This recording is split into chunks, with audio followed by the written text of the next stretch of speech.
Good afternoon, everyone. This is Julia O'Hara with USF Housing and Residential Education.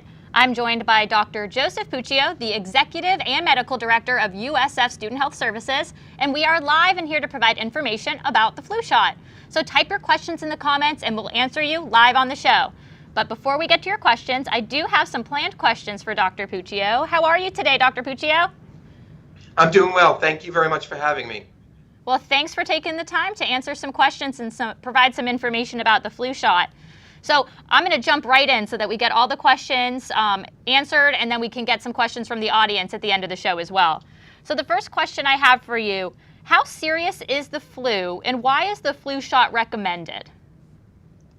So every year, there are hundreds of thousands of people that get hospitalized and tens of thousands of people that die from influenza.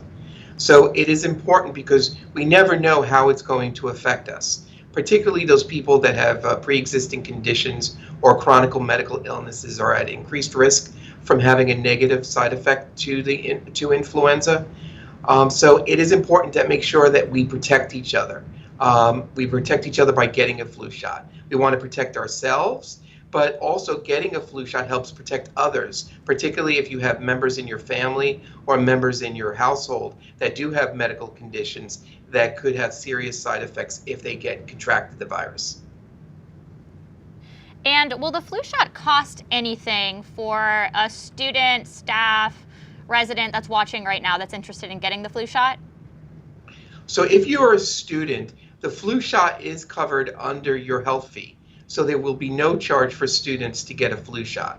Staff and faculty are asked to submit their insurance information so that we could submit that to the insurance company to get reimbursed for the flu shot. And is the shot being offered on all campuses? So currently, yes, we have flu shots being distributed on all campuses. In Tampa, we have flu shots currently being administered at SHS, and over the course of the next couple of weeks, we will be having different sites in the residence areas, both in the villages and over by Juniper Poplar, that we will be distributing the flu shots. In St. Pete and at USF Sarasota Manatee, we will be giving flu shots out at the same time that we are doing the random testing. So if you, on Wednesdays at USF St. Pete, we are doing testing from 12 p.m. to 4 p.m. So if you come during those hours, we will have a nurse that is giving out flu shots. At USF Sarasota Manatee, we will be giving out flu shots between 12 and 2. We're hoping in the next week we will actually expand to a second day on those campuses, as well as looking to expand more areas on the USF Tampa campus as well. Great. And so do students have to schedule an appointment in order to go and get the flu shot, or is that something that they can just walk into those different locations and get? So at USF St. Petersburg and USF Sarasota Manatee, they can just walk up. At USF Tampa, we will have a combination of places where you could just walk up, as well as scheduling an appointment. So if you really rather just make sure that there's nobody around and you want to get a scheduled appointment in Tampa, feel free to call Student Health Services and ask to schedule a flu shot. And they'll tell you all the locations where you could schedule a flu shot. Other locations you will be able to just walk up, particularly in the areas in the residence halls when we do it starting next week on Wednesdays. You should be able to just walk up and you will see advertisement going around where we will be doing the flu shots on what week. Great. And the next question I had was about the hours that you've already given on when you can go and get a flu shot. So do you have in front of you the URL or the website for the different campuses, or is the information all on one webpage that a student can go and read the times on when the flu shot's being offered for walk-ins? I believe they are posted on the USF Student Health Services website, and I will make sure that I would speak to our marketing team to make sure that they are posted there. Great, thank you. And if a student received a flu shot earlier in the year, do they need to get another one? So each fall begins a new flu season. So if you received a flu shot in the earlier part of 2000, say like January, February, or March, that flu shot was for the previous flu season. So if you need to get a flu shot, you need to get this season's flu shot. So we started distributing flu shots. The country started distributing flu shots in August. So that is the flu shot that you would need to get to protect yourself for this fall and winter. Great, thank you for that info. And, given everything with COVID-19 and the pandemic, why is the flu shot so important to get this year? So in the world of COVID, to get the flu shot really will help prevent you from getting other serious respiratory infections that could be confused with COVID. So if you get the flu shot, it will help decrease the seriousness if you were to get a case of the flu, or it helps prevent you altogether from getting the flu. The things that we're mostly concerned about is, as we know that the coronavirus or COVID-19 is a novel virus, we have all expectations that there is nothing preventing a person from becoming infected with both influenza and COVID at the same time. So the best defense mechanism to make sure that your influenza, if you do get infected with influenza, that your case be as mild as possible, is by getting the influenza vaccine. Mm-hmm. And is it possible to get COVID and the flu this fall? So as I just mentioned before, if you were to get either infection separate or together, it does not prevent you from getting the other infection. So you could be infected with the flu this week, and 2 weeks later, you could also get infected with COVID. And at the same time, you could be infected with COVID now, and later in the middle of the week, get infected with influenza at the same time. So it is important to make sure that getting that flu shot is your best prevention from getting a dual infection. Absolutely. And so I hear this question sometimes when we talked about the flu shot. Does the flu shot actually give you the flu? No, the flu shot does not give you the flu. Sometimes when people get a vaccination, it could be any vaccination.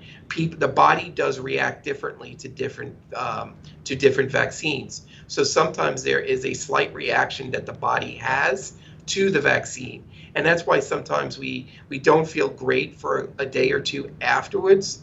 So it's important to mention that if you do get the flu shot and you're not feeling well, that if you see a provider because you're not feeling well, that you do tell them that you did just get the flu vaccine. Mm-hmm. That's a great point. And so if a student does have a reaction like we just talked about, what should they do? Should they go see a provider? And do they need to be worried about being placed in isolation? So in a scenario where you just got the flu shot, so last Friday, I got my flu shot. And probably on Sunday, I wasn't feeling great. I just felt kind of run down and a little more tired. I didn't have a sore throat. I didn't have a fever, and I just gave myself 24 hours. And by the next day, I was feeling a lot better. So I would, if you just got the flu shot, I would just kind of watch yourself to make sure that your symptoms, if you do have any kind of reaction to the flu shot, you just watch yourself for a day or two and see if you're getting any better. If you feel like you're getting worse, then definitely contact your medical provider so they could evaluate you what's going on and evaluate whether you need to be further tested for either flu or for COVID. Mm-hmm. And are there any individuals who should not get the flu shot? So what I usually recommend is that if you have a chronic condition, that you should seek consultation with a medical provider before getting a flu shot.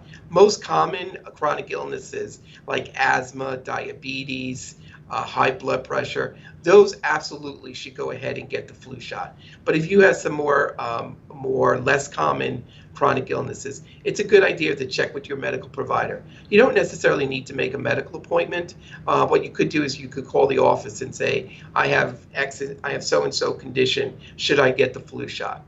There's very, very, very few reasons why you should not get the flu shot. And it's best to consult with your medical provider to make sure it is okay. Great. And Dr. Puccio, the last question I do have for you, and I want to remind everyone watching that since we are live, please send in your questions so that we can ask Dr. Puccio any questions you have related to the flu and the flu shot. But Dr. Puccio, what else can students do to reduce their risk of not only getting the flu, but of COVID-19 as well?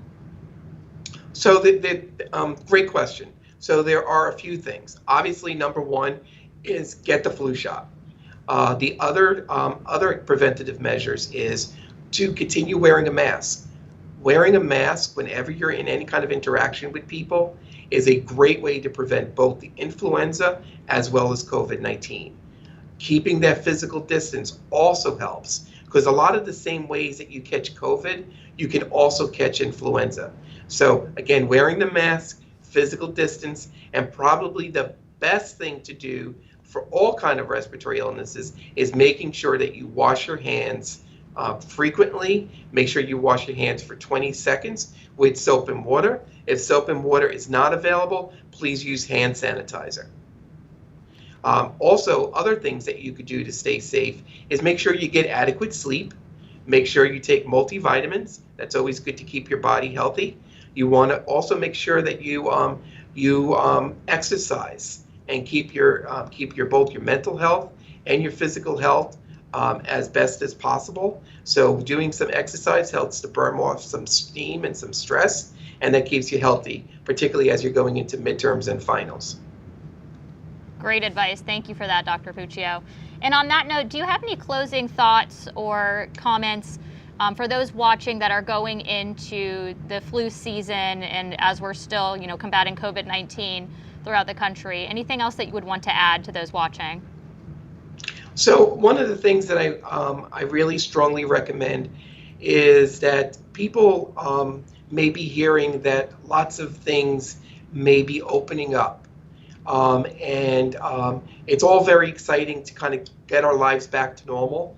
However, the COVID virus and the influenza virus doesn't really respond or care that bars and restaurants are now open. If there's somebody that's infected with them, they will go out there and the virus will be spread very easily in those circumstances. So I still really, really implore everyone to please exercise caution. If you're going to be out in the public, please keep your physical distance. If you're going to be out in public, please make sure that you wear a mask and make sure you're washing your hands. Just trying to make sure that you're taking care of yourself, and also remembering if you prevent yourself from getting an infection, you're also preventing spreading infection to other people. That's so important. Thank you, Dr. Puccio, for that. So I want to thank you, Dr. Puccio, so much for coming and joining us today. It's usually in the evening that we do have these productions, so I have to say this afternoon when coming and talking to us. And I want to thank everyone for joining us as well, and to our production crew who made this possible. And a brief announcement before we go: the spring 2021 housing application is open in the housing portal, and you can learn more about living on campus at housing.usf.edu. So thank you to Dr. Puccio, and thank you everyone. Stay safe and have a great day.